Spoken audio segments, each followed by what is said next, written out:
ചൊല്ലി നിർത്തിയിട്ടാണ് പോയതെന്ന് തോന്നുന്നു അല്ലേ? അപ്പം അതിൻ്റെ പൂർവജന്മകൃതങ്ങളായ കർമ്മങ്ങളാൽ നയിക്കപ്പെടുന്ന മനസ്സിൻ്റെ സഹായത്തോടെ, പ്രവാഹനിത്യത മനസ്സിനാണെന്ന് നാം നേരത്തെ പറഞ്ഞു. ഇവിടെ ബീജമെന്നും ബീജഭാഗമെന്നും ബീജഭാഗ അവയവമെന്നും ഒക്കെ പറയുമ്പോൾ ഇതിനെ അനുസ്യൂതമായി നയിക്കുന്നത് മനസ്സാണ്. മനസ്സ് ചേർന്നുള്ള ആത്മാവ്, അതിൽ ഇന്ദ്രിയങ്ങളുടെ ശക്തികൾ, പ്രാണങ്ങൾ ഒക്കെ പെടും. അതുകൊണ്ട് അതിനെ സൂക്ഷ്മ ശരീരം എന്നാണ് പറയുന്നത്. ലിംഗ ശരീരം. പാശ്ചാത്യ ചിന്തകളും ഭാരതീയ ദർശനവും തമ്മിലുള്ള സ്പഷ്ടമായ വ്യതിയാനം ഇവിടെയാണ്. 13-ാം നൂറ്റാണ്ട് വരെ പുനർജന്മമുണ്ടെന്ന് വിശ്വസിച്ചിരുന്ന ക്രിസ്ത്യൻ വീക്ഷണം 13-ാം നൂറ്റാണ്ടിലാണ്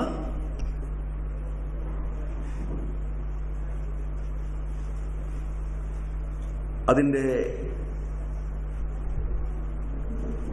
പരീശന്മാരും പുരോഹിതന്മാരും ഒക്കെ ചേർന്നിരുന്ന് പുനർജന്മം അശാസ്ത്രീയമാണ്, വേണ്ടാന്ന് തീരുമാനിച്ചത്. കാരണം ആത്മാവിന് പുനർജന്മമില്ല എന്ന ബൈബിൾ വചനത്തിന് വിരുദ്ധമാണ് പുനർജന്മ സിദ്ധാന്തം. ഭാരതീയ സിദ്ധാന്തം ഇതുപോലെ തന്നെ ഭഗവത്ഗീതയും മറ്റും പഠിച്ചാൽ സ്പഷ്ടമായി നജായതേ മ്രിയതേ വാ കദാചിത് നായം ഭൂത്വാ ഭവിതാ വാ ന ഭൂയഃ അജോ നിത്യ ശാശ്വതോയം പുരാണോ ന ഹന്യതേ ഹന്യമാനേ ശരീരേ എന്ന് ഭഗവത്ഗീതയുടെ 2-ാം അധ്യായത്തിലും കഠോപനിഷത്തിൽ ഏകദേശം മൊഴി മാറ്റി അവിടെയും ശ്രുതിയും സ്മൃതിയും ഒരുപോലെ പറയുന്നതാണ് ആത്മാവിന് ജനനം തന്നെയില്ല, പിന്നെ എവിടെയാണ് പുനർജന്മം. അതേ സിദ്ധാന്തം 2-ാം അധ്യായത്തിൽ പറയുന്ന ഭഗവത്ഗീതയിൽ തന്നെ വാസാംസി ജീർണാനി യഥാ വിഹായ എന്നിങ്ങനെ പുനർജന്മത്തെ അംഗീകരിക്കുകയും ചെയ്യും. അതുകൊണ്ടത് പഠിക്കുമ്പോൾ അത് അറിയണം. ഉഭയ സമന്വയത്തിൻ്റെ, വൈരുദ്ധ്യ സമന്വയത്തിൻ്റെ ഭാഷ അറിയണം. ഈ സ്ഥൂല ശരീരത്തിന് യാതൊരു പുനർജന്മവുമില്ല, ആത്മാവിന് പുനർജന്മമില്ല, പിന്നെ ആർക്കാണ് പുനർജന്മം?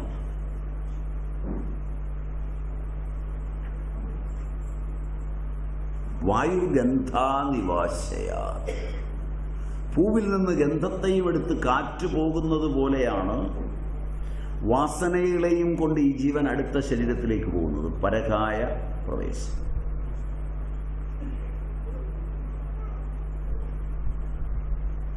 ചരകനും ഇത് തന്നെയാണ് ചോദിച്ചത്. ഒരു കായത്തിൽ നിന്ന് മറ്റൊരു കായത്തിലേക്ക് എങ്ങനെയാണ് കടന്നു പോകുന്നത്?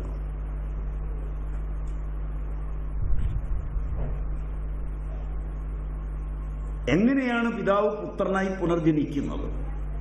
എങ്ങനെയാണ് പിതാവിനെയും പിതൃപാരമ്പര്യത്തെയും ഒരു സ്ത്രീ പുനർജനിപ്പിക്കുന്നത്? വംശവൃക്ഷത്തിൻ്റെ മഹനീയങ്ങളായ ഗുണങ്ങളോടുകൂടി വംശവൃക്ഷത്തെ കാത്തുസൂക്ഷിച്ചുകൊണ്ട് എങ്ങനെയാണ്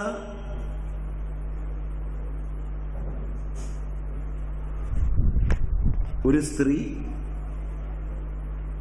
ഭർത്തൃപാരമ്പര്യത്തിൻ്റെ അനൽപ്പങ്ങളായ ഗുണഗണങ്ങളോടുകൂടിയ ഒരു സന്തതിയെ സൃഷ്ടിക്കുന്നത്? അതിലേക്ക് എങ്ങനെയാണ് ആ വംശവൃക്ഷത്തിൽ നിന്ന് പൂർവനായ ഒരുവൻ മറ്റൊരു ശരീരത്തെ വെടിഞ്ഞ് ഈ ശരീരത്തിലേക്ക് കടന്നു വരുന്നത്?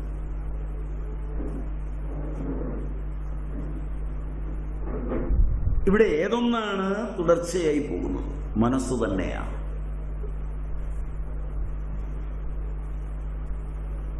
പൂർവജന്മകൃതങ്ങളായ കർമ്മങ്ങളാൽ നയിക്കപ്പെടുന്ന മനസ്സിന്റെ സഹായത്തോടെ ആത്മാവ് ഒരു ശരീരത്തിൽ നിന്ന് മറ്റൊന്നിലേക്ക് കടന്നുപോകും.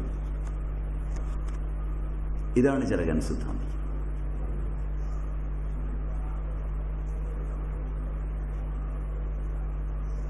അങ്ങനെ കടന്നു പോകുമ്പോഴുള്ള ഗുണങ്ങളും വാസനകളും കടന്നു ചെല്ലുന്നിടത്ത് ആ ക്ഷേത്രം ശരിയല്ലെങ്കിൽ, അതിന് ഉപയുക്തങ്ങളായ ചുറ്റുപാടുകൾ ശരിയല്ലെങ്കിൽ അത് വൈകല്യങ്ങൾക്ക് കാരണമാകും.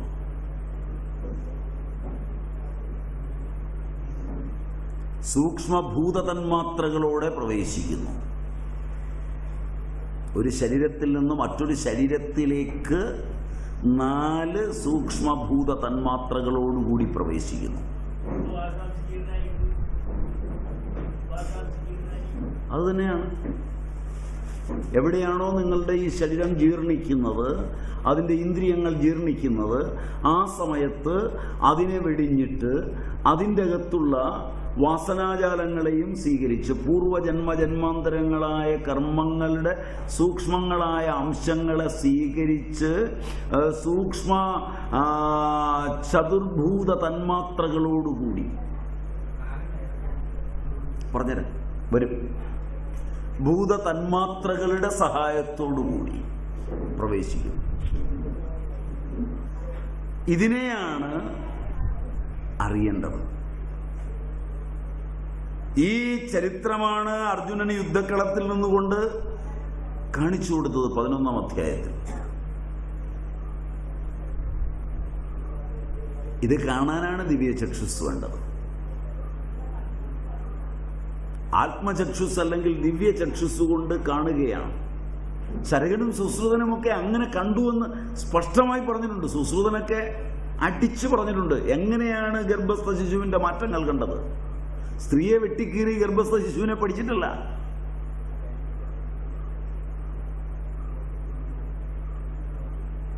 വാത്സ്യായനും മറ്റും ഗംഭീരമായി എഴുതിയിട്ടുണ്ട്.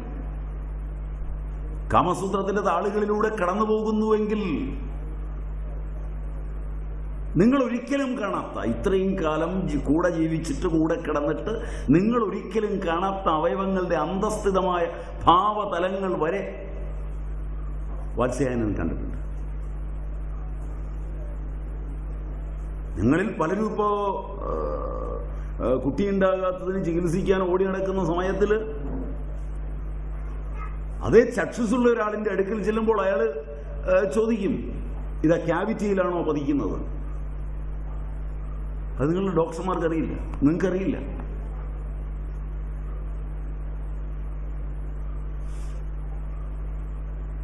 കൃത്യമായി അവർക്കറിയും. അതാരെങ്കിലും ഒരാൾ പറഞ്ഞു കൊടുത്താൽ ഉടനെ അപ്പുറത്തിരുന്നൊരു ഗൈനക്കോളജിസ്റ്റ് നിങ്ങളെങ്ങനെയാണ് ഇത് കണ്ടത്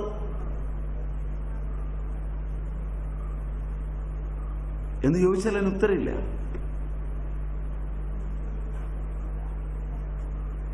ചരകനും സുശ്രുതനും ഒക്കെ പഠിക്കേണ്ടിടത്തുനിന്നാണ് പഠിച്ചത്. നിങ്ങൾ പഠിക്കരുതാത്തിടത്താണ് പഠിത്തം തുടങ്ങുന്നത്. കാരണം നിങ്ങളുടെ മനസ്സിന്റെ നിലയതാണ്.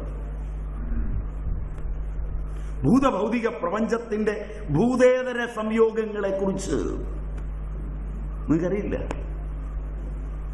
ഭൂതസംയോഗങ്ങൾ പഠിക്കേണ്ട കാര്യമില്ല.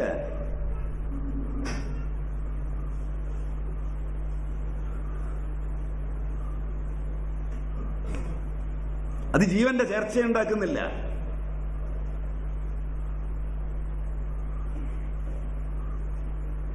ഇത് മനസ്സ് പഠിക്കുമ്പോൾ അതിന്റെ സാമൂഹികതയിൽ ഏറ്റവും പ്രധാനമായ എന്തേ നിങ്ങൾക്ക് സാമൂഹികത ഇല്ലാതാകുന്നു? എന്തേ നിങ്ങളുടെ പൂർവജന്മാർക്ക് സാമൂഹികത ഉണ്ടായി? ഉത്തരവിതാണ്.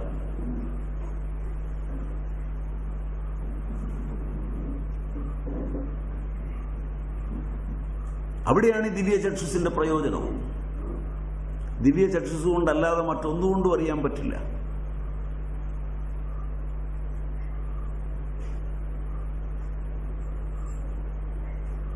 ചക്രനികേതനത്തെക്കുറിച്ചും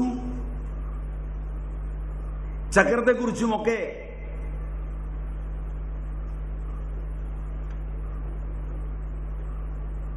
പഠിക്കുമ്പോൾ പ്രശ്നികൾ ഈ ചോദ്യം ചോദിക്കുന്നുണ്ട്. നമ്മൾ മുമ്പ് എടുത്തിട്ടുണ്ടെന്ന് തോന്നുന്നു ഇവിടെ തന്നെ. തന്ത്രാഗമങ്ങൾ എടുക്കുമ്പോൾ അരുണോപനിഷത്തിൽ നിന്ന് പ്രശ്നികളുടെ ഈ ചോദ്യം നമ്മൾ ചൂണ്ടിക്കാണിച്ചു എന്നാണ് എൻ്റെ ഒരു ഓർമ്മ.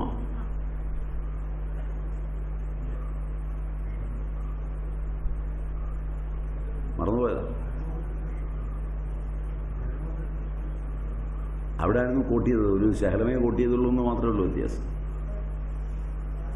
ഇവിടെ വെച്ചു കൊടുത്തു, തളിപ്പറമ്പിൽ വെച്ചു കൊടുത്തു. തളിപ്പറമ്പിൽ സ്തോത്രം എടുത്തോ, മഹിഷാസുരമർദ്ദിനി സ്തോത്രം പറഞ്ഞു നോക്കിയാ. പറഞ്ഞത് ഞാൻ മറക്കാൻ പറ്റില്ലല്ലോ, കേട്ട നിങ്ങൾ മറന്നുപോയാലും. അപ്പോ അവിടെ 9 ചക്രങ്ങൾ, ശക്തേയങ്ങളും ശൈവങ്ങളുമായ ചക്രങ്ങളുടെ തലങ്ങൾ ഗർഭത്തിൻ്റെ 7ാമത്തെ മാസി കാണും.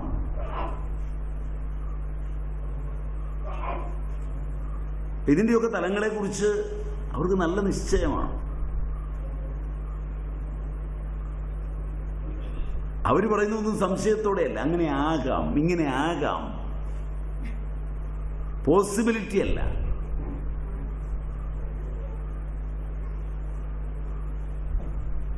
അതുകൊണ്ടാണ് നിങ്ങളതിനെ അന്ധവിശ്വാസം എന്ന് വിളിച്ചത്. അതുകൊണ്ട് ദിവ്യ ചക്ഷുസ് കൊണ്ട് മാത്രം അറിയുന്ന, മറ്റൊന്നുകൊണ്ടും അറിയാൻ കഴിയില്ലാത്ത, അതറിയുന്നവന് സർവവ്യാപകമായാൽ ഏത് ശരീരത്തിലും പ്രവേശിക്കാവുന്ന,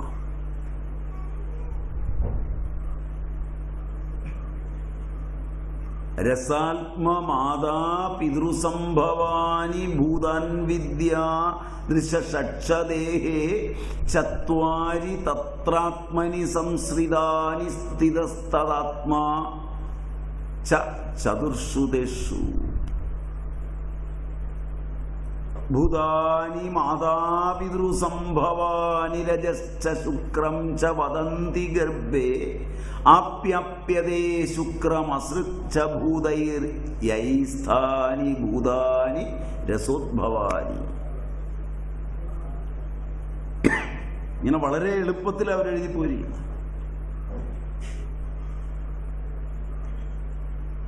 ഏത് പ്രവൃത്തിയും എടുക്കുന്നതിനും ഏതാകൃതിയും സ്വീകരിക്കുന്നതിനും ആ ചക്ഷുസുണ്ടായാൽ കഴിയും. അവനാണ് പ്രതിബോധവിദിതമായിരിക്കുന്നത്, ശുദ്ധമായിരിക്കുന്നത്. എല്ലാ ഇന്ദ്രിയാനുഭവത്തിനും അപ്പുറമാണ്. മനസ്സ് ഇന്ദ്രിയങ്ങളെ അതിക്രമിക്കുന്നു എന്ന് പറഞ്ഞതും ഈ അർത്ഥത്തിലാണ്. എല്ലാ ഇന്ദ്രിയാനുഭവത്തിനും അപ്പുറമാണത്. മനസ്സിൻ്റെ തലങ്ങളായ ബുദ്ധി മുതലായതുമായതിനുള്ള ചർച്ചയിലാണ് സംഘങ്ങളൊക്കെ. ആ ബുദ്ധി മുതലായതുമായി മനസ്സിനുള്ള ചർച്ചയിലാണ് നടക്കുന്നത്. ബുദ്ധിയോടും മറ്റും മനസ്സ് ചേരുമ്പോൾ ഇവിടെ പൃഥ്വി, അപ്പ്, തേജസ്, വായു,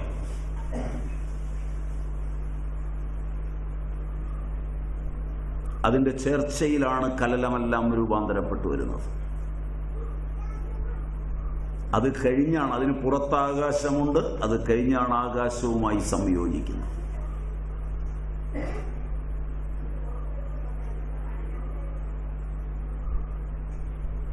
ഇത് ഒരു പഠനമാണ്, ഇതല്ല കൂടുതൽ ശരി. ആകാശം, വായു, അഗ്നി, ജലം,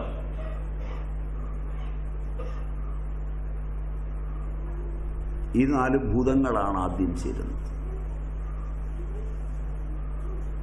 5ാമത്തെ ഭൂതം ഘനീഭവിക്കുമ്പോഴാണ് ചേരുന്നത്. കലലം, ബുദ്ബുദം, കർക്കേന്തു ഇങ്ങനെയാണ് പരിണമിക്കുന്നത്. ചോദ്യം ഉത്തരം മനസ്സിലായി നേരിക്കുന്നു. കലലം, ബുദ്ബുദം, കർക്കേന്തു ഇങ്ങനെ അവസ്ഥകളിലൂടെയാണ് ഇത് പരിണമിക്കുന്നത്. കേവലം വഴുവഴുപ്പുള്ള ഒരു ദ്രാവകം മാത്രമാണ് ഈ കാലും കൈയും തടിയും രൂപവും ഭാവവും ഓർമ്മയും ബുദ്ധിശക്തിയും വർത്തമാനവും ഒക്കെയായി ഇരിക്കുന്നത്. അതുകൊണ്ട് ഇതൊരിക്കലും നഷ്ടപ്പെടരുതെന്ന് പ്രാചീനർ വിശ്വസിച്ചിരുന്നു.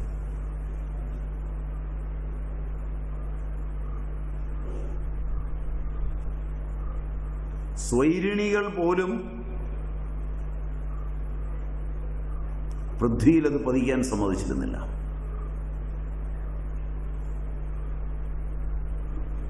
കാരണം ഇതാണ്, അതിനോടുള്ള ബഹുമാനം, ആദരവ്. ഇന്ന് കുലാങ്കനമാർക്ക് പോലും ആ ചിന്തയില്ല. അത്രയും നാം പുരോഗമിച്ചിട്ടുണ്ട്. രണ്ടും തമ്മിലുള്ള അന്തരമത.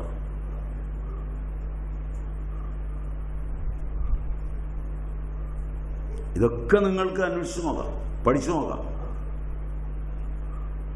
കാരണം നിങ്ങളൊക്കെ പ്രവൃത്തിയെടുക്കുന്നതും ഓടുന്നതും ചാടുന്നതുമായ തലങ്ങളിൽ നിന്ന് തന്നെയാണ് ഞാൻ പറഞ്ഞത്.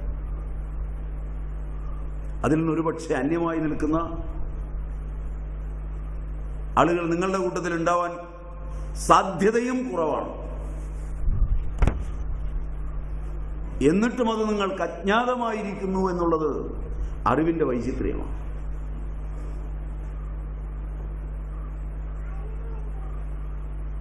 ഇവിടെയാണ് ഇതിന്റെ പ്രത്യേകത. ജീവനുള്ളവയുടെ ശരീരത്തിൽ 16 തരം ഭൂതങ്ങളുണ്ട്.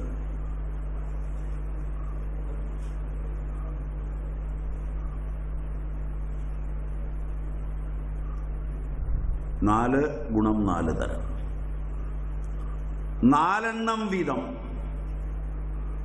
മാതാപിതാക്കളുടെ ആഹാര സൂക്ഷ്മത്തിൽ നിന്ന്.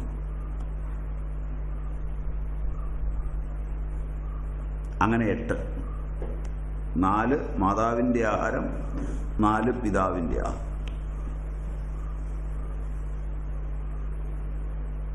ആത്മാവിനൊപ്പം 4. ആത്മാവിരിക്കുന്ന 4. അങ്ങനെയാണ് 16 ഭൂത തന്മാത്രകൾ. ഇതെല്ലാം കഴിച്ച ആഹാരത്തിൻ്റെ സൂക്ഷ്മ തന്മാത്രകളുമാണ്.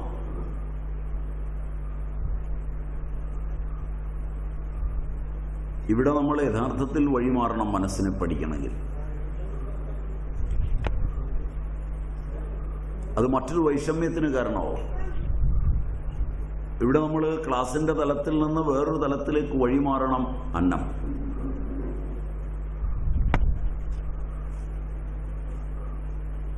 മനസ്സ് എന്ന് പറയുന്നത് അന്നം തന്നെയാകുന്നു. അന്നാദ്വയേവ കൽവിമാനി ഭൂതാനി ജായന്തേ അന്നം പ്രയന്തി അഭിസംവിശന്തി എന്നൊക്കെ ശ്രുതി. അന്നഭവന്തി ഭൂതാനി പർജന്യാത് അന്നസംഭവ യജ്ഞഭവതി പർജന്യോ യജ്ഞകർമ്മ സമുദ്ഭവം എന്ന് സ്മൃതി.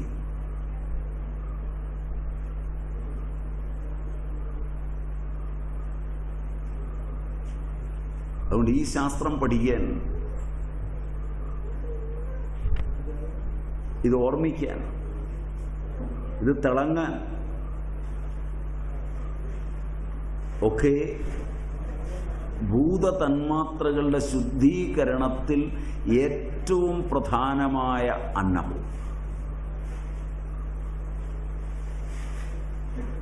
ഇവിടെ മനസ്സിനെ മാറ്റുമ്പോൾ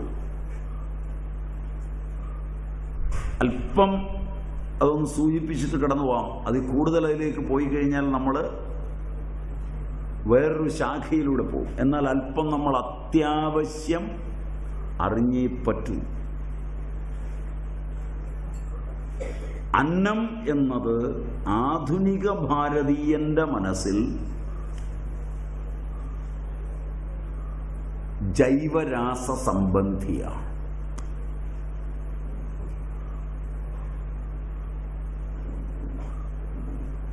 ഇംഗ്ലീഷില്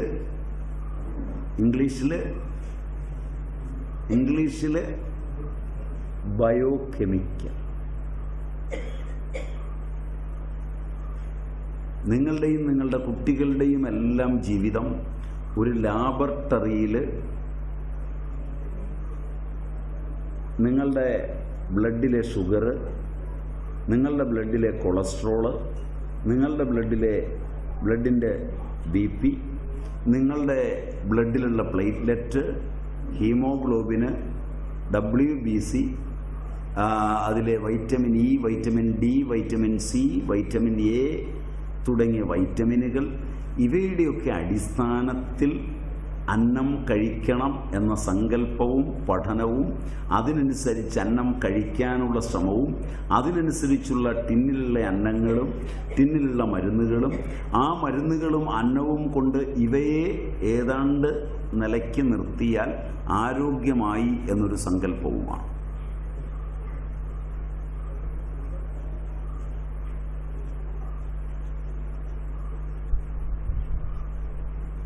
ഇവയെല്ലാം കൃത്യമായി ആഴ്ചതോറും പരിശോധിച്ച് ഇവയെ ശരിപ്പെടുത്തുന്നതിന് കുറിച്ചു കൊടുത്തിരിക്കുന്ന ആഹാരമോ കുറിച്ചു കൊടുത്തിരിക്കുന്ന ഔഷധമോ കഴിച്ച് ഇവയെല്ലാം ശരിയായി നിർത്തുമ്പോഴും ഉറക്കമില്ല, ആരോഗ്യമില്ല എന്ന അനുഭവം വന്നാലും ഇത് ശരിയായ മതി എന്നുള്ളതിലാണ് ഭിഷഗ്വരന്മാരും നിങ്ങളും ഇന്ന് ജീവിക്കുന്നത്. പേര് ആയുർവേദം എന്ന് പേര് പറഞ്ഞാലും ഹോമിയോപ്പതി എന്ന് പറഞ്ഞാലും അലോപ്പതി എന്ന് പറഞ്ഞാലും പ്രകൃതി ചികിത്സ എന്ന് പറഞ്ഞാലും ഫണ്ടമെന്റലായി ഇവരെല്ലാം സ്വീകരിക്കുന്നത് ഈ സാധനം ശരിപ്പെട്ടോ എന്നാണ് നോക്കുന്നത്.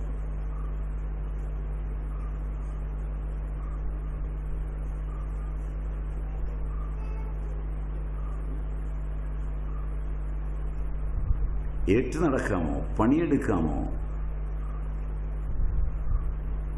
മിതമായി സംഭാഷണം ചെയ്യാമോ, അതൊന്നും വേണമെന്നില്ല. കട്ടിലേക്ക് കിടന്നാലും മതി, ഏറ്റു നടക്കണമെന്നില്ല. പക്ഷെ ഇതൊക്കെ ശരിയായാൽ മതി.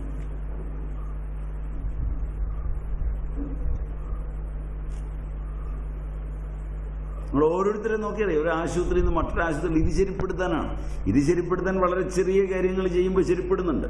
ശരിപ്പെട്ട് കഴിഞ്ഞാൽ മക്കളും അച്ഛനും അമ്മയും ഒക്കെ തൽക്കാലം PSI ഇപ്പം നോർമലാണ്, ഇപ്പം യാതൊരു കുഴപ്പമില്ല.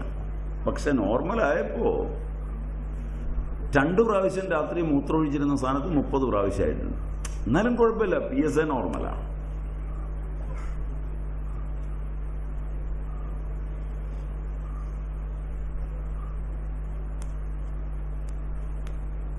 രാത്രിയിൽ മൂത്രമൊഴിക്കാനാക്കണ്ട, മൂത്രം തടയുന്നില്ല, റെസിഡ്യുവൽ യൂറിനില്ല, പ്രോസ്റ്റേറ്റ് വീങ്ങിയിട്ടില്ല. പക്ഷെ PSI അത്ര നോർമലല്ല. ഒരു 8 ഉണ്ട്. 4-ൽ താഴെ നിൽക്കാവൂ. 8 ഉണ്ട്.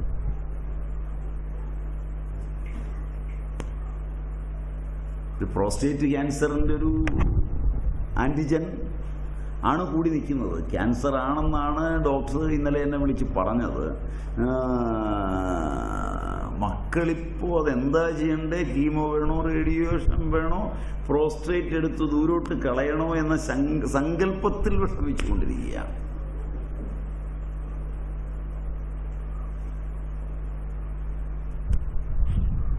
നിങ്ങളുടെ ചിന്തയെല്ലാം ബയോകെമിക്കലാക്കി. Is it true? നേരുണ്ടോ? അത്ര നേരമുണ്ടോ? കുട്ടി ജനിച്ചു, കുട്ടിക്ക് ആഹാരം കൊടുത്താൽ എല്ലാ സാധനവും കിട്ടില്ല. പിന്നെ ബഹുരാഷ്ട്ര കമ്പനി ഫുഡ് ഇറക്കി, പീഡിയാഷുവർ. പീഡിയാഷുവർ എന്ന് കേൾക്കുമ്പോൾ ബാല്യം ഷുവറാണെന്നാണ് അതിൻ്റെ അർത്ഥം. തള്ളയും മോനും മോളും ഒക്കെ കൂടെ കഴിച്ചിട്ട് ബാക്കി കൊച്ചിനും കൊടുക്കുകയാണ്. കാരണം നല്ല ഫ്ലേവർ, നല്ല സാധനമൊക്കെയാണ്. കഴിക്കുമ്പോൾ ഒരു ഭാഗത്ത് ശാസ്ത്രം പറയുന്നു, അല്പം മോളിബ്ഡിനം ഒരാളിൻ്റെ ശരീരത്തിൽ ചെന്നാൽ അയാളുടെ ലിവറിലെ കോപ്പറിനെ അത് അരിച്ചു കളയും, മരണകാരണം വരെയാവും. ക്രോമിയം അല്പം അകത്തി എന്ന് കഴിഞ്ഞാൽ അത് ബ്രെയിനെ ബാധിക്കും. ഇതെല്ലാം ഒരു ഭാഗത്ത് പഠിപ്പിക്കുന്ന അതേ ബയോകെമിസ്ട്രി തന്നെ ക്രോമിയവും മോളിബ്ഡീനവും കോപ്പറും എല്ലാ അലവലാദികളെയും ചേർത്ത് ഉണ്ടാക്കിയ സാധനത്തിനാണ് പീഡിയാഷുവർ എന്ന് പറയുന്നത്. ദൈവാധീനത്തിന് നിങ്ങൾ ആ ബോട്ടിൽ വായിക്കില്ല. കാരണം കുറിച്ചു തരുന്ന ആളിന് അറിവുണ്ട്, പിന്നെ എന്തിനാ ഞാൻ വായിക്കുന്നത്? അറിവൊക്കെ അദ്ദേഹത്തിൻ്റെ ജോലിയാണ്, പഠിക്കുക, കാര്യങ്ങൾ. എൻ്റെ ജോലി ഇതേ ഉള്ളൂ, അദ്ദേഹം തരുന്നതൊക്കെ കൊണ്ടുവന്ന് കഴിക്കുക. Am I right? കമ്പനിയാണെങ്കിൽ കുറെ കൂടെ വിചിത്രമായിട്ടാണ് ഇതിൻ്റെ ലിസ്റ്റ് എഴുതിയിരിക്കുന്നത്. ലെൻസ് വെച്ചാൽ വായിക്കാൻ മേലാത്ത വിധത്തിലാണ്. ഇത്തരം ഫുഡൊക്കെ ഇറക്കുന്ന കമ്പനികളും ചില ബാങ്കുകളുമാണ് അദ്വിതീയന്മാർ. 32 ഷീറ്റ് പേപ്പറിലാണ് നിങ്ങളുടെ ലോണിൻ്റെ എല്ലാ നിയമങ്ങളും എഴുതിക്കൊണ്ടിരുന്നത്. അത് മുമ്പിൽ കൊണ്ട് വെച്ചിട്ട് ഒരു പെങ്കൊച്ച് MBA കഴിഞ്ഞവൾ ലോണിന് നിങ്ങൾക്ക് അധികം ഇൻട്രസ്റ്റ് ഇല്ലെന്നും 8% ആകെ ഇൻട്രസ്റ്റ് ഉള്ളൂവെന്നും നിങ്ങളുടെ വീടും പറമ്പും ഒന്നും പോവുകയില്ലെന്നും നിങ്ങളോട് പ്രത്യേകിച്ച് സ്റ്റേഷനറി ഒന്നും വാങ്ങിക്കുന്നില്ലെന്നും നിങ്ങളിത് അടയ്ക്കുന്നതനുസരിച്ച് തീരുമെന്നും ഒന്ന് എക്സ്പ്ലെയിൻ ചെയ്യുന്നതെല്ലാം നിങ്ങൾ അന്ധമായി വിശ്വസിച്ചുകൊണ്ട് ഇതിൻ്റെ അടിയിൽ ഈ പേപ്പർ വായിക്കാതെ അങ്ങ് ഒപ്പിട്ട് കൊടുക്കുക. ഈ കൊണ്ടുതന്നിരിക്കുന്ന 35 ഷീറ്റ് പേപ്പർ, അതിൻ്റെ 70 വശങ്ങൾ ഒരു വലുതാക്കി കാണിക്കുന്ന, എൻലാർജ് ചെയ്യുന്ന ഒരു കമ്പ്യൂട്ടറിലേക്ക്, സ്ക്രീനിലേക്ക് ഇട്ട് ഒന്ന് എൻലാർജ് ചെയ്ത് വായിച്ചു നോക്കിയാൽ നിങ്ങൾ ഞെട്ടിപ്പോവും. ഒരു കൊല്ലത്തിനകം നിങ്ങൾ താമസിക്കുന്ന പുരയിടവും പറമ്പും ബാങ്കിൻ്റെ ആയിത്തീരും എന്ന് തന്നെയാണ് അതിലെഴുതിയിരിക്കുന്നത്. പക്ഷെ എഴുതിയിരിക്കുന്നത് തലക്കുത്തക്ഷരത്തിലാണ്. മനസ്സിലായില്ല? അന്നേരം നിങ്ങൾ ഓംബുഡ്സ്മാനെയൊക്കെ കാണാൻ പോയാൽ ഈ പറഞ്ഞ വാക്കുകൾക്ക് തെളിവില്ല. ഈ എഴുതിത്തന്ന് നിങ്ങൾ ഒപ്പിട്ടിരിക്കുന്നത് തെളിവാണ്.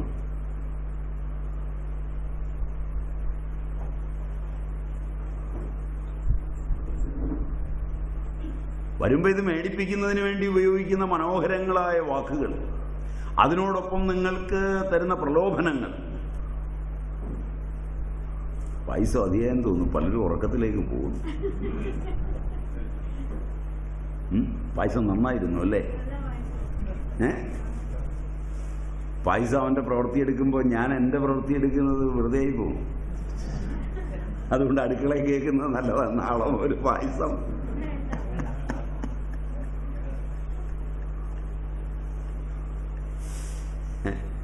ചിലർക്ക് എന്നെ അങ്ങോട്ട് വിളിക്കുന്നത് അതുകൊണ്ടാണ്. എനിക്ക് ഇവിടുന്ന് ഇറങ്ങി വരാൻ പറ്റില്ല. അതുകൊണ്ടാണ് എനിക്ക് നിങ്ങൾ ഉറങ്ങുന്നതിന് വിരോധമൊന്നുമില്ല. ഇങ്ങ് വരാൻ, അതും ചുണയുണ്ടെങ്കിൽ ഇങ്ങനെ ഇറങ്ങി വേടാന്നാ പറയുന്നത്.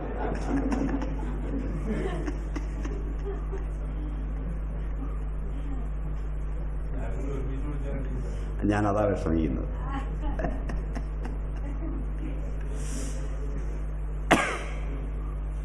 അപ്പോഴേ അന്നം ഇന്ന് ബയോ കെമിക്കലാണ്. ഏതാണ്ട് മുഴുവൻ അന്നവും. മനസ്സ് നന്നാക്കിയിരുന്ന അന്നം ഷഡ്രസം മധുരപ്രായമാണ്. അന്നത്തിന്റെ 2 ധാരകളാണ്. ഒന്ന് ആധുനികവും ഒന്ന് പൗരാണികവും. നല്ലതും ചീത്തയൊക്കെ നിങ്ങൾ തീരുമാനിച്ചോളൂ. ഞാൻ എൻ്റെ വഴി മുഴുവൻ പറയാം. ഷഡ്രസം മധുരപ്രായം എന്നുള്ളതാണ് പ്രാചീനന്റെ സങ്കല്പത്തിൽ അന്നം.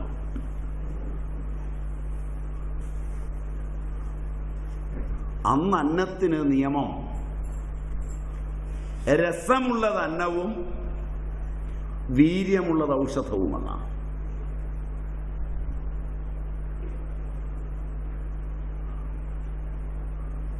ഇന്ന് നിങ്ങളുടെ അടുക്കളകളിൽ കയറിയാൽ വീര്യമുള്ളത് അന്നമാണ്, രസമുള്ളത് ഔഷധമല്ല, വീര്യമുള്ളത് തന്നെ ഔഷധവുമാണ്.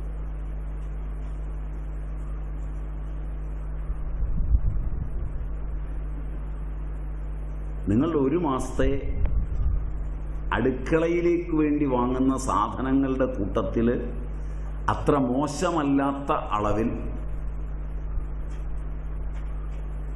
ഗ്രാമ്പു, ഏലക്ക, പെരിഞ്ചീരകം, കറുവാപ്പട്ട, തക്കോലം, ഗ്രാമ്പു പറഞ്ഞു എന്നാണ് എൻ്റെ ഓർമ്മ, വെളുത്തുള്ളി, ഇങ്ങനെയുള്ളതൊക്കെ വളരെ കൂടുതലായിരുന്നു. സർവസുഗന്ധി,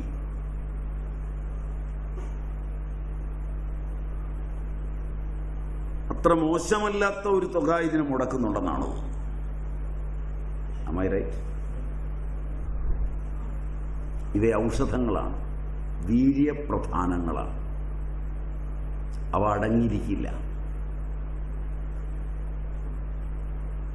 അവ ദോഷങ്ങളിൽ വളരെ വേഗത്തിൽ പ്രവർത്തിക്കാൻ കഴിവുള്ളവയാണ്.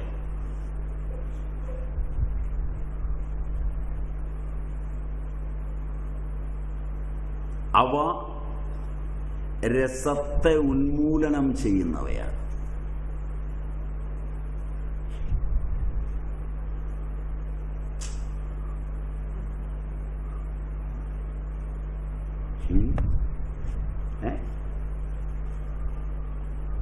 സംശയം ചോദിക്കാം, കുഴപ്പമൊന്നുമില്ല.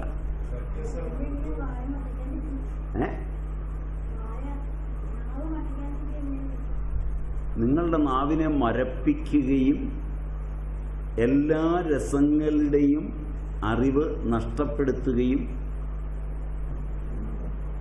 വീര്യം കൂടുകയും ഔഷധ തലങ്ങളായതുകൊണ്ട് മസ്തുളങ്കത്തെയും യകൃത്തിനെയും എല്ലാം ബാധിക്കുകയും ചെയ്യുന്നവയാണ്.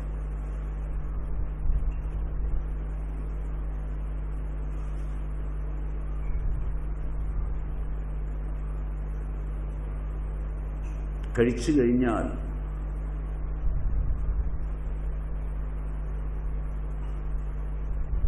മന്ദതയുണ്ടാക്കുന്നതും തന്ത്രയെ ബാധിക്കുന്നതും ആഹാരത്തിൻ്റെ സൂക്ഷ്മാംശങ്ങളെ വേണ്ട വിധം പ്രവർത്തിപ്പിക്കുവാൻ കഴിയാത്ത ചിന്തകളിലേക്ക് മനസ്സിനെ നയിക്കുന്നതും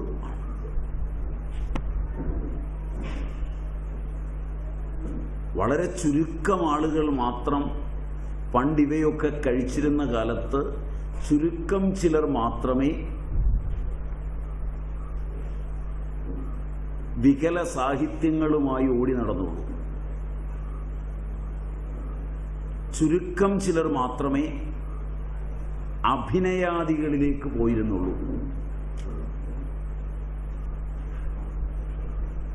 ചുരുക്കം ചിലർ മാത്രമേ സങ്കല്പലോകങ്ങളിൽ ഭ്രമിച്ചിരുന്നുള്ളൂ. ഭക്ഷണത്തിന്റെ വ്യവസ്ഥ സാർവലൗകികമായി വീര്യമുള്ളവയിലേക്ക് മാറിയപ്പോൾ എല്ലാ കുട്ടികളും റിയാലിറ്റി ഷോയിലേക്ക് പോകാൻ വെമ്പൽ കൊള്ളുകയാണ്. ചെല്ലുകയോ ചെന്നില്ലെങ്കിൽ ചുറ്റുപാടുമുള്ളവരെ രസിപ്പിച്ച് കാണിക്കുകയോ ഹാലൂസിനേഷനുകളിൽ പെടുകയോ സങ്കല്പലോകങ്ങളിൽ നിന്ന് സങ്കല്പങ്ങൾ വിരചിക്കുകയോ ചെയ്യുകയാണ്. അടുത്ത തലമുറയിൽ കൃഷിയോ മറ്റ് കാര്യങ്ങളോ ചെയ്യാൻ ആളില്ലാതെ വരുമാറ് വീര്യം കലർന്ന ഭക്ഷണം ആധുനിക മാനവനെ എല്ലാ തരങ്ങളിലുള്ള വൈകല്യങ്ങളിലേക്കും സാമൂഹികമായി നയിച്ചുകൊണ്ടിരിക്കുകയാണ്. മനസ്സിനെ സാമൂഹികമായി ഇത്രയേറെ അധപ്പതിപ്പിക്കുന്നതിൽ വീര്യമുള്ള ഭക്ഷണത്തിൻ്റെ പങ്ക് വളരെ കൂടുതലാണ്. വീര്യം കൂടിയ ഭക്ഷണങ്ങൾ മക്കളെയും ഭാര്യയെയും തീറ്റി അവയൊക്കെ വാങ്ങിച്ചു കൊടുക്കുവാൻ പ്രസിദ്ധങ്ങളായ ഹോട്ടലിൽ കൊണ്ടുപോയി അവിടെ നിന്ന് ഇവർക്ക് കൊടുക്കാനുള്ളതൊക്കെ കൊടുക്കുക, വീര്യമുള്ളതെല്ലാം അതെല്ലാം ടി വിയിൽ കണ്ട പോലെ ഓർഡർ ചെയ്യും, അതെല്ലാം കൊണ്ടുവന്ന് വെക്കും. ഇപ്പുറത്തിരുന്ന് എനിക്കൊരു സുലൈമാനി എന്ന് പറയുന്ന ഉദ്യോഗസ്ഥന്മാരും കച്ചവടക്കാരും എല്ലാം സമൂഹത്തിൽ പെരുകിയിരിക്കുന്നു. അവർ ഈ സുലൈമാനി മാത്രം കുടിച്ചു പോരുമ്പോൾ ബുദ്ധി നേരെ നിൽക്കുകയും കർമ്മങ്ങൾ തുടരുകയും ഭംഗിയായി ഉറങ്ങുകയും കാര്യങ്ങളിൽ നിന്ന് സമ്പാദിക്കുകയും കർത്തവ്യ നിർവഹണം അനുസ്യൂതം നടക്കുകയും ചെയ്യുമ്പോൾ അതിലധികം എൻ്റെ അച്ഛൻ എനിക്ക് തരാത്തതെല്ലാം സുഖങ്ങൾ നിനക്ക് മേടിച്ച് തന്നിട്ട് നിന്നെ കൊണ്ട് ഒന്നിനും കൊള്ളാതെ രാവിലെ മുതൽ ഉച്ചവരെ കിടന്നുറങ്ങുകയും യാതൊരു പണിക്കും കൊള്ളാത്തവനായിത്തീരുകയും ഒന്നിനും ഉപകാരമില്ലാതിരിക്കുകയും തൊട്ടതിനൊക്കെ എതിർക്കുകയും ഒക്കെ ചെയ്യുന്ന നിന്നെ എനിക്ക് സഹിക്കാൻ പറ്റില്ല എന്ന് പറയുന്ന തലം കേരളത്തിലെ കുടുംബങ്ങളിൽ കൂടി വരുന്നു.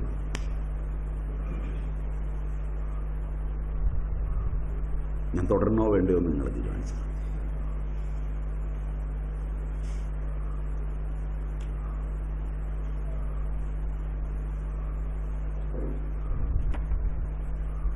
ഞാൻ തുടരണോ വേണ്ടയോ എന്ന് നിങ്ങൾ തീരുമാനിച്ചു. Is it true? Is it true?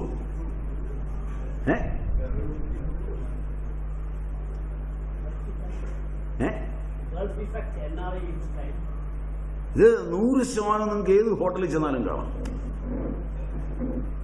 വീര്യമുള്ള ഭക്ഷണങ്ങൾ മുഴുവൻ കുട്ടികൾക്ക് വാങ്ങിച്ചു കൊടുക്കുകയാണ്. വീര്യമുള്ളവയാണിവ മുഴുവൻ.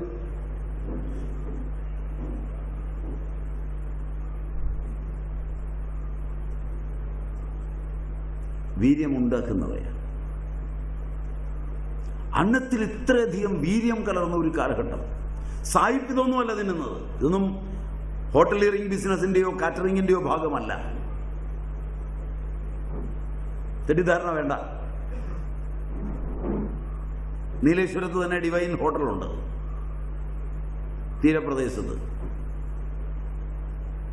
ജർമ്മനിയുടെ ഓണർഷിപ്പിലുള്ളതാണ്.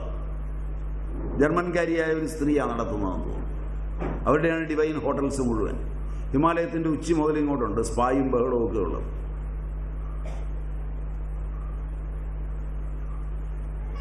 അവിടെ സായിപ്പ് വന്ന് കഴിക്കുമ്പോൾ നിങ്ങൾക്ക് പോലും നോക്കാം. അവൻ ഏത് സാധനവും വേവിച്ചുകൊണ്ട് കൊടുക്കുകയുള്ളൂ. അതിനെന്ത് ചേർക്കണം ചേർക്കരുത് എന്ന് അവനാ തീരുമാനിക്കുന്നത്, കുക്കല്ല തീരുമാനിക്കുന്നത്. മനസ്സിലായില്ല? അവിടെ നിങ്ങൾ സായിപ്പിനെ കണ്ട് പഠിച്ചാണെന്നൊന്നും പറഞ്ഞ് കേമത്തൊന്നും നടത്തരുത്. തൊലി കറുത്തവൻ എത്രയായാലും വെളുത്തവന്റെ ആത്മവീര്യത്തിൽ എത്തുകയില്ല എന്നുള്ളതിന് തെളിവും കൂടെയാണത്. അഭിനയിച്ചിട്ട് കാര്യമില്ല.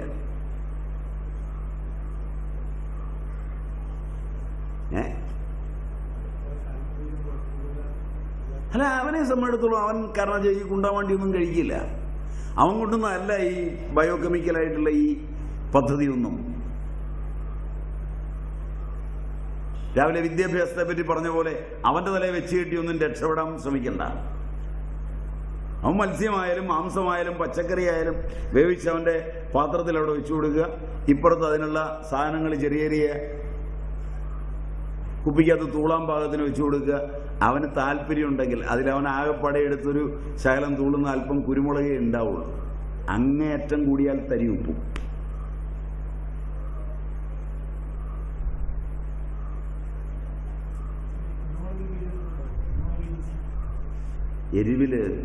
എരിവ് എന്നത് രസമാണ്. എരിവ് എന്നതിലെ രസം നല്ലത് കുരുമുളകിൻ്റെതാണ്, സോഫ്റ്റായിട്ടുള്ള രസം. ഇഞ്ചിയും വളരെ സോഫ്റ്റായിട്ടുള്ള രസമാണ്. ഇത് രണ്ടും വലിയ അപകടകാരിയല്ല എരിവ് എന്ന രസത്തിന്. എരിവ് എന്ന രസത്തിന് അളവ് മാറിപ്പോകുന്ന ഒന്നാണ് നിങ്ങൾ ഉപയോഗിക്കുന്നത്. ബെൽജിയത്തിൽ നിന്നോ മറ്റോ വന്നത്, പറങ്കി അല്ല, പോർച്ചുഗലിൽ നിന്ന് വന്നത്. അത് നിങ്ങളുടെ നാട്ടിലുണ്ടായതല്ല. അത് നിങ്ങളുടെ കുരുമുളക് അടിച്ചുകൊണ്ട് പോകാൻ വേണ്ടി അവൻ കൊണ്ട് തന്നതാണ്. കാരണം നിങ്ങൾക്ക് ഈ കാശിന് താല്പര്യമുള്ളത് കൊണ്ട് എന്തെങ്കിലും ഒരു എരിവ് കിട്ടിയാൽ ഉള്ള കുരുമുളക് മുഴുവൻ നിങ്ങൾ കയറ്റി അയക്കുമെന്ന് അന്നേ കണ്ടിട്ട് അവൻ കൊണ്ടുവന്ന് നിങ്ങളെ ശീലിപ്പിച്ചതാണ്. പറഞ്ഞാൽ മനസ്സിലായില്ല? പറങ്കിയും കപ്പപ്പറങ്കിയും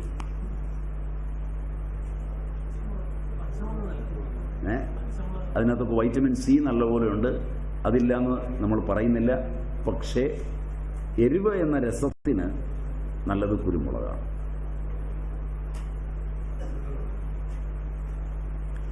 രസമാറും.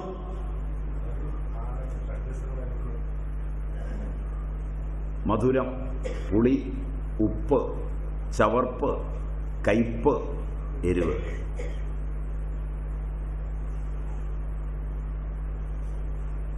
ഈ 6 രസങ്ങളിൽ മധുരം കൂടിയിരിക്കണം. മറ്റുള്ളവ പാകത്തിനുണ്ടായിരിക്കണം. ഇപ്പം നിങ്ങൾ ചോറുണ്ടെങ്കിൽ അതിൽ നാക്കലയിലുണ്ടവർ നോക്കിയാൽ അറിയാം, നിങ്ങളുടെ നാക്ക് മുറിച്ച് വലത്തോട്ട് തിരിച്ചു വച്ചിരിക്കുകയാണ്. അതിൽ ഉപ്പ് ഇവിടെയാണ് വിളമ്പുന്നത്. കാരണം ഇവിടെ മാത്രമേ ഉപ്പ് അറിയുള്ളൂ. അത് വിളമ്പുന്നവർക്കറിയാമെങ്കിൽ അവർ ഉപ്പ് ഈ അറ്റത്തെ കൊണ്ട് വിളമ്പുള്ളൂ. മനസ്സിലായില്ല? ഉപ്പ്, ഉപ്പിലിട്ടത്, ഉപ്പേരി, അങ്ങനെയാണ് ക്രമത്തിൽ വിളമ്പുന്നത്. നാവിൻ്റെ തലങ്ങളുടെ നാവിൻ്റെ ഓരോ അരികിൽ അറിയുന്നതനുസരിച്ച് വിളമ്പി അതനുസരിച്ച് എടുത്ത് സ്വാദിഷ്ടമായി കഴിച്ച് പോകുമ്പോൾ 6 രസങ്ങളോടുകൂടിയ അന്നം കഴിക്കാൻ ഇടയായാൽ രോഗങ്ങളില്ല, ആരോഗ്യമുണ്ട്.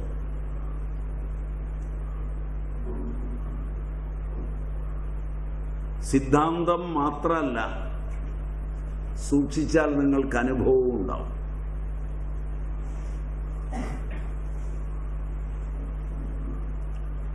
അൻപത് വയസ്സിലേറെയുള്ളവർ എനിക്കൊരു ഉപകാരത്തിനായി ഒന്ന് കൈപൊക്കിയാൽ നന്നായി. 50 വയസ്സിൽ കൂടുതലുള്ളവർ, 50 മതി. 50 താഴെയുള്ളതൊക്കെ പിള്ളേർ, അവർക്കിത് അനുഭവം കാണില്ല. 50-ന് മുകളിൽ പ്രായമുള്ളവർ എന്തായിരുന്നാലും ശരി, ഒരു 1970 കാലങ്ങളിലാണ് കുട്ടിയായിട്ട് ജീവിച്ചത്. 60-70 കാലങ്ങളിൽ. Am I right? 50 വയസ്സുള്ളവർ, അതിനേക്കാൾ കൂടുതലുള്ളവരാണ് കൈപൊക്കിയത്. അതിൽ 70-ഉം 75-ഉം ഒക്കെ ഉണ്ടാവും. 80 ഉണ്ടോ? 80 ഉണ്ടോ? ഒക്ടഗനേറിയൻസ് ഇല്ല, ഇല്ല. ഒരാൾ ഞാനേ ഉള്ളൂ.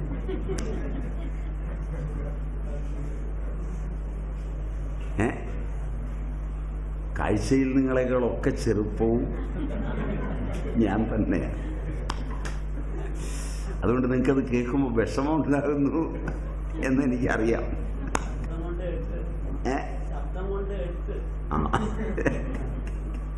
പലതുകൊണ്ട് പലതാണ്, അതുകൊണ്ട് സമാനമാണ്.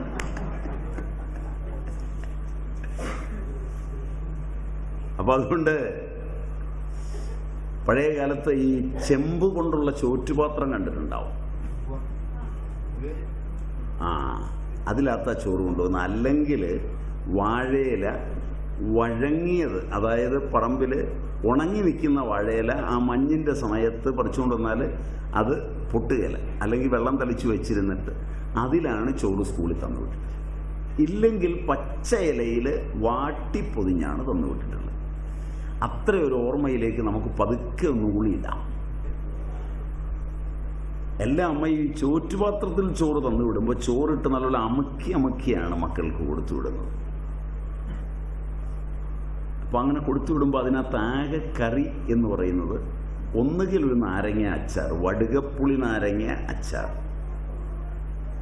അല്ലെങ്കിൽ ഒരു കടുകുമാങ്ങ അച്ചാർ, അല്ലെങ്കിൽ ഒരു കടുകും മുളകും കൂടെ അരച്ചുണ്ടാക്കിയ അരിഞ്ഞ ഒരു മാങ്ങ അച്ചാർ, ഇല്ലെങ്കിൽ മുളകും ചിലരുള്ളി ചേർക്കാതെ വറുത്ത് നല്ല പോലെ പൊടിച്ച് ഈ ചോറിനകത്ത് മൂടി വെച്ച്, ഇല്ലെങ്കിൽ പുളിയും മുളകും കൂടി നന്നായി പൊട്ടിച്ചൊഴിച്ചത്.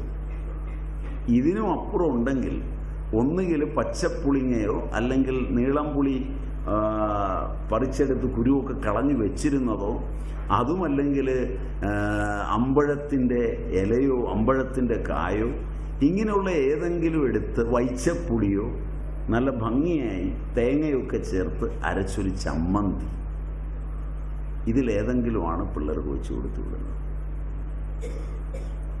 രാവിലെ കഞ്ഞി, ഇഡലിയും ദോശയൊന്നും ഒരു വീട്ടിലും കാണാറില്ല, വെറൈറ്റി ഇല്ല. രാവിലെ കഞ്ഞി, ഉച്ചയ്ക്ക് കൊണ്ടുപോകുന്ന ചോറ്, 4 മണിക്ക് വരുമ്പോഴും കുറച്ച് ചോറ്, രാത്രിയിൽ കിടക്കാൻ നേരത്ത് ചോറ്. കൈപൊക്കിയവർ കുട്ടിക്കാലത്ത് കഴിച്ചത് ശരിയാണോ? നിങ്ങൾ എത്ര മല കയറി, നിങ്ങൾ എത്ര പുസ്തകം പഠിച്ചു?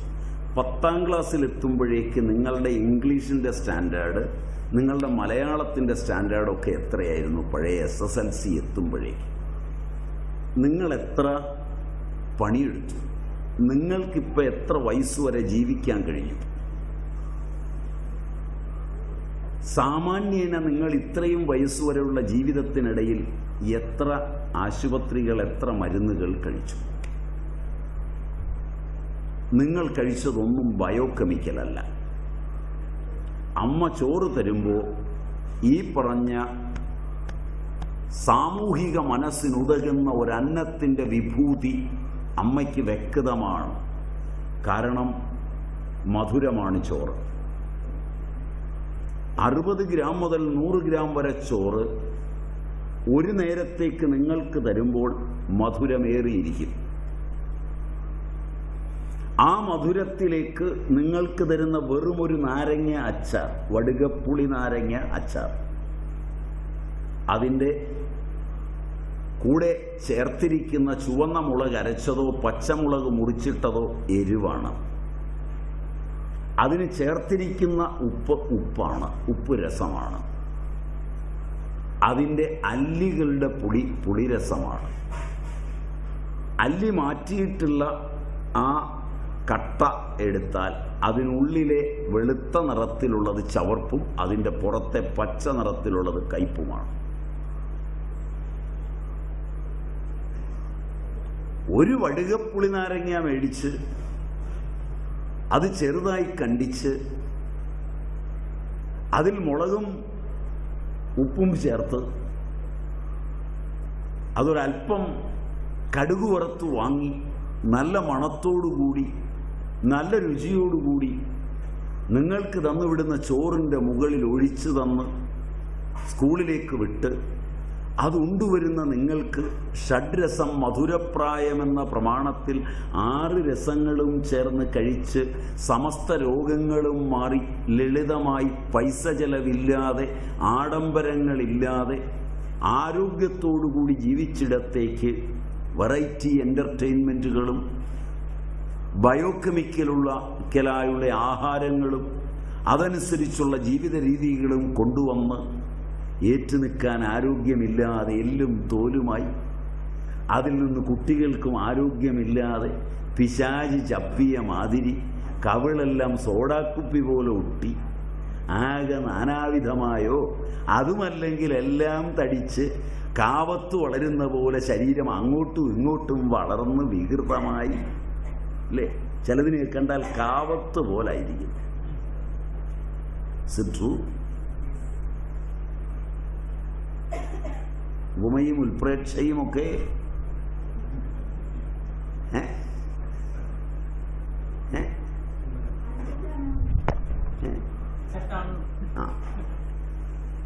എന്നിട്ട് നിങ്ങൾ ആരോഗ്യത്തെക്കുറിച്ച് പ്രസംഗിക്കുന്നത് വളരെ മോശമാണ്.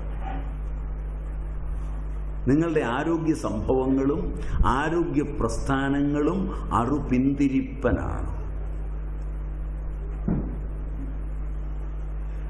അത് പുരോഗമനമാണെന്നുള്ള വ്യാമോഹമൊന്നും വേണ്ട. അനുഭവങ്ങൾക്ക് വിദൂരവും ആനന്ദത്തിന് അന്യവും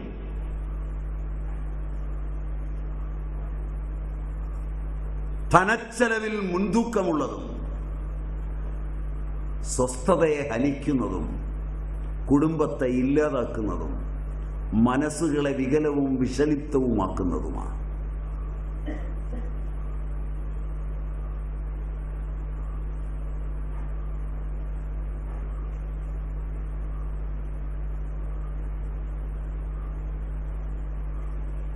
ഒരുപാട് പ്രതികരിക്കണമെന്ന് തോന്നുന്നുണ്ടാവും.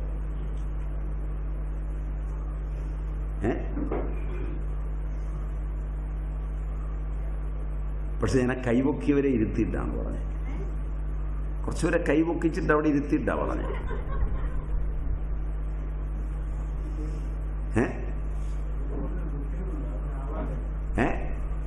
അതത്ര ശരിയല്ല. നിങ്ങളുടെ അച്ഛനമ്മമാർ ഒന്ന് മരിച്ചു കിട്ടാനോ അവരുടെ അടുക്കൽ നിന്ന് ഓടിപ്പോയി സ്വന്തം പിള്ളേരോടുകൂടി ഒന്ന് അടിച്ചു പൊളിച്ച് ജീവിക്കാനോ ആഗ്രഹിച്ചതും കൈപൊക്കിയ നിങ്ങൾ തന്നെയാണ്.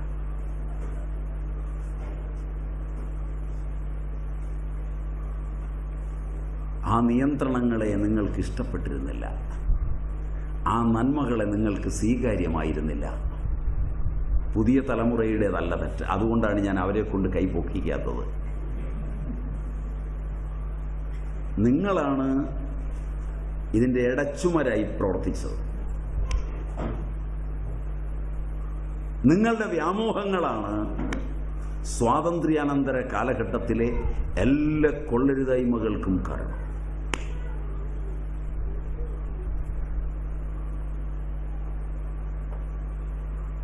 അതിൻ്റെ ഉത്തരവാദിത്വത്തിൽ നിന്ന് നിങ്ങൾക്ക് ഓടി മാറാനാവില്ല.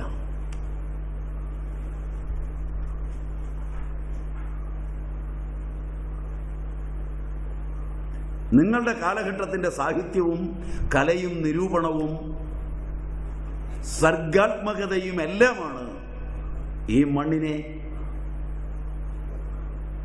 ഇത്രത്തോളം നശിപ്പിച്ചത്.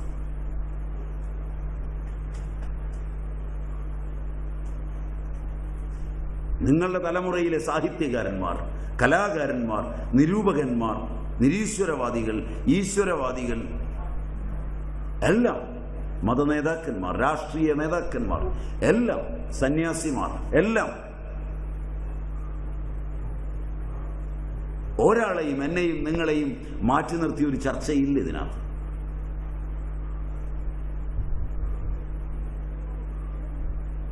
നമ്മുടെ വ്യാമോഹങ്ങളാണ് ഈ ലാളിത്യവും നന്മയും എല്ലാം കളഞ്ഞു കുളിച്ചത്. നിങ്ങളാണ് ശാസന പ്രക്രിയകളുടെ, ശിക്ഷാ സമ്പ്രദായങ്ങളുടെ തായ്വേരുകൾ മുറിച്ചത്.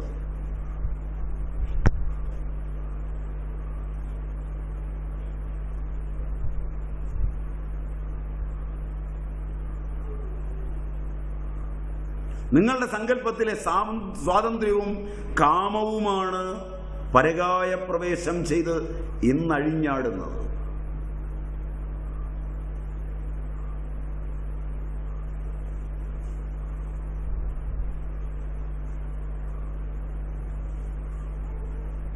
എന്നൊക്കെയാണ് ഞാൻ പറഞ്ഞത്.